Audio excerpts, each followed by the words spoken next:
Chères auditrices, chers auditeurs, bonjour à toi Fred. Bonjour Yoran et bonjour à tous. Voilà, la dernière fois, nous nous sommes penchés sur un chapitre prophétique de la Bible, Daniel chapitre 2.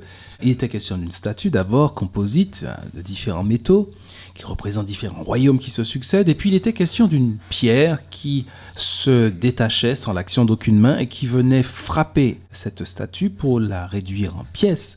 Et dans l'explication qui est donnée dans ce chapitre, cette pierre, est tout simplement le royaume. On peut peut-être lire le texte, tu veux? Oui, bien sûr. Alors donc Daniel, chapitre 2, et je crois que c'était le verset 44. C'est ça?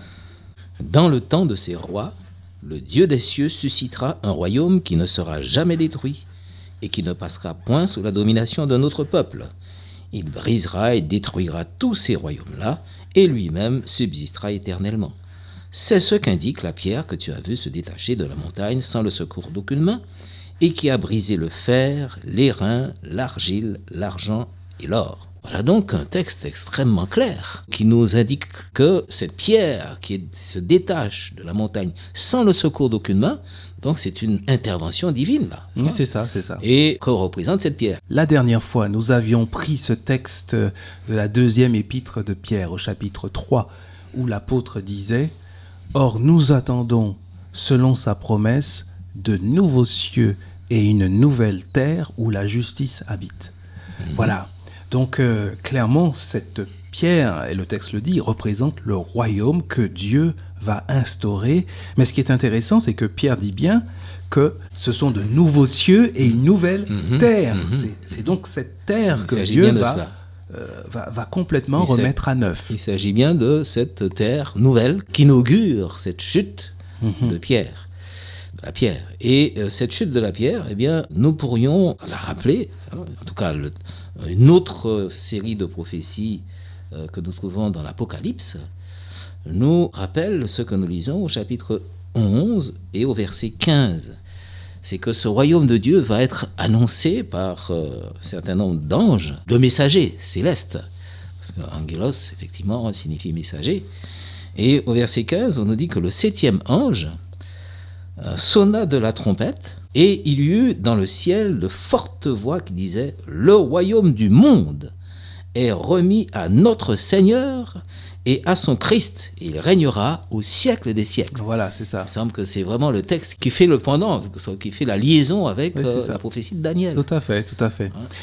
Alors, Pierre disait dans son épître, nous attendons selon sa promesse. Ça veut dire donc qu'il y a eu une promesse, à un moment donné, faite d'un royaume de Dieu, instauré par Dieu pour toujours. Où se trouve donc cette promesse? Je pense à ce chapitre 14 de l'évangile de Jean. Il serait bon que nous reprenions ce texte, Jean chapitre 14, versets 1 et 2, même les 3 et 3 même. Alors, donc c'est le Christ qui parle. C'est le Christ qui parle. Et il s'adresse à ses disciples, et il leur dit que votre cœur ne se trouble point. Croyez en Dieu et croyez en moi. Il y a plusieurs demeures dans la maison de mon Père. Si cela n'était pas, je vous l'aurais dit. Je vais vous préparer une place. Et lorsque je m'en serai allé et que je vous aurai préparé une place, je reviendrai et je vous prendrai avec moi, afin que là où je suis, vous y soyez aussi. Voilà. Donc, voilà la promesse. Voilà la promesse. Une belle promesse. Jésus a promis, alors qu'il était sur terre, qu'il reviendrait un jour. C'est ce que nous trouvons dans ce texte. Et cela, il a certifié à ses disciples. Est-ce que ça ne symbolise pas parfaitement la chute de cette pierre qui se détache sans le secours d'aucune main? Mais parfaitement. Parfaitement. C'est le Christ qui revient et qui est symbolisé. C'est le Christ qui revient, qui met fin à l'histoire humaine. Qui met fin à l'histoire humaine telle que nous la connaissons actuellement, bien sûr. Et donc, c'est finalement sur cette promesse de Jésus, de son retour, que l'Église chrétienne s'est fondée. Elle s'est fondée sur cette promesse. On trouve dans le Nouveau Testament beaucoup de textes qui attestent ce que je dis. Par exemple... Est-ce qu'on pourrait faire une remarque? Oui, bien sûr. C'est que cette promesse est fondée. Elle est fondée déjà parce que c'est Jésus, Jésus tient parole, mais historiquement elle est fondée. Quand on prend conscience que tout ce que Daniel va annoncer depuis 603 avant Jésus-Christ va se réaliser parfaitement et que l'ultime événement, eh bien, c'est la promesse du retour du Christ, Exactement. eh bien, ça ne peut pas être plus fondé que ça. Exactement. Est-ce qu'on pourrait imaginer que, bon, eh bien, toutes ces prédictions se seraient accomplies, sauf la dernière, Bien celle sûr. que nous attendons, à savoir Ça le n'aurait retour pas du de Christ. sens. Pas de sens. Ah non. De même que toutes les autres se sont accomplies, Parce- celle-là s'accomplira aussi. Ce serait même pas raisonnable du tout que de penser que cet ultime événement de la chute de la pierre, donc du retour du Christ, serait quelque chose qui n'existerait pas. Bien Donc, sûr, qui bien serait- sûr, bien sûr. Et puis serait le une Christ erreur. lui-même le promet.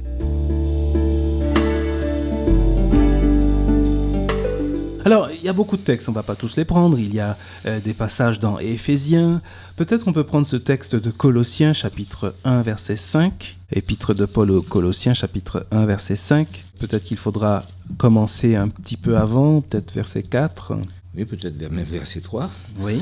Nous rendons grâce à Dieu le Père de notre Seigneur Jésus-Christ, et nous ne cessons de prier pour vous, ayant été informés de votre foi en Jésus-Christ et de votre amour pour tous les saints, à cause de l'espérance qui vous est réservée dans les cieux, et que la parole de la vérité, la parole de l'Évangile, vous a précédemment fait connaître. Voilà, donc on parle bien d'une espérance là, Absolument. qui est dans les cieux, simplement parce que c'est des cieux que le Christ reviendra. Hein. Donc il y a vraiment cette espérance.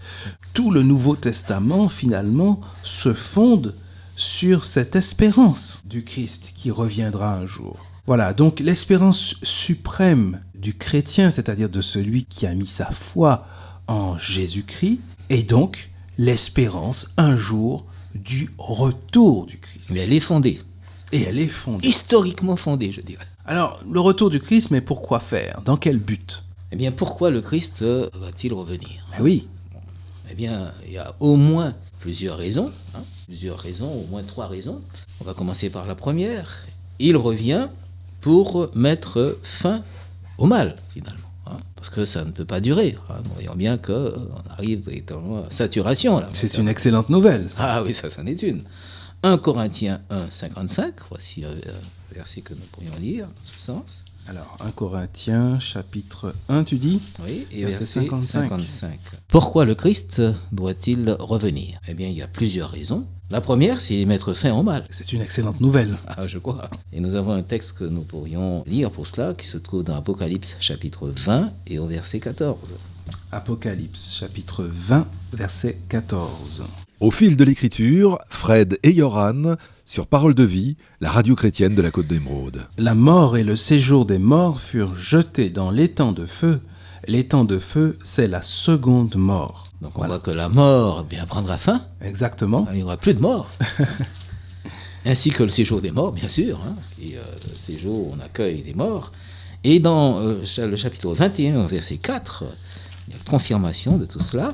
Il essuiera toute larme de leurs yeux, la mort ne sera plus, et il n'y aura ni deuil, ni cri, ni douleur, car les premières choses ont disparu. Donc mettre fin au mal et aux conséquences du mal. Deuxième raison, eh bien, c'est une raison que nous trouvons dans Matthieu, chapitre 24, et au verset 31. Alors, Matthieu chapitre 24, verset 31.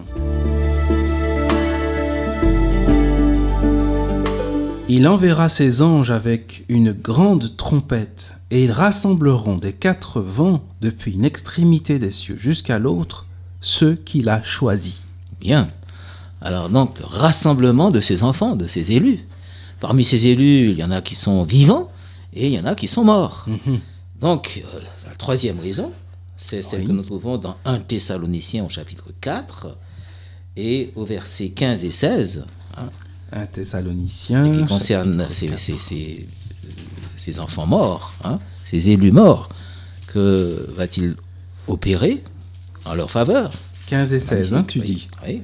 Voici en effet ce que nous vous disons, c'est une parole du Seigneur. Nous, les vivants, qui restons jusqu'à l'avènement du Seigneur, nous ne devancerons en aucun cas ceux qui se sont endormis dans la mort. Voilà. Eh bien... Il s'agit bien d'une résurrection. Oh oui, il s'agit d'une résurrection des morts. Et c'est une excellente... En tout cas, les raisons que tu donnes déjà, pour moi, je trouve que ce sont déjà d'excellentes raisons. Mais il y en a certainement d'autres. Je vois que le temps passe. Il faut qu'on s'arrête. Eh bien, on va les énumérer la prochaine fois. Voilà. À la prochaine fois. Voilà, au revoir.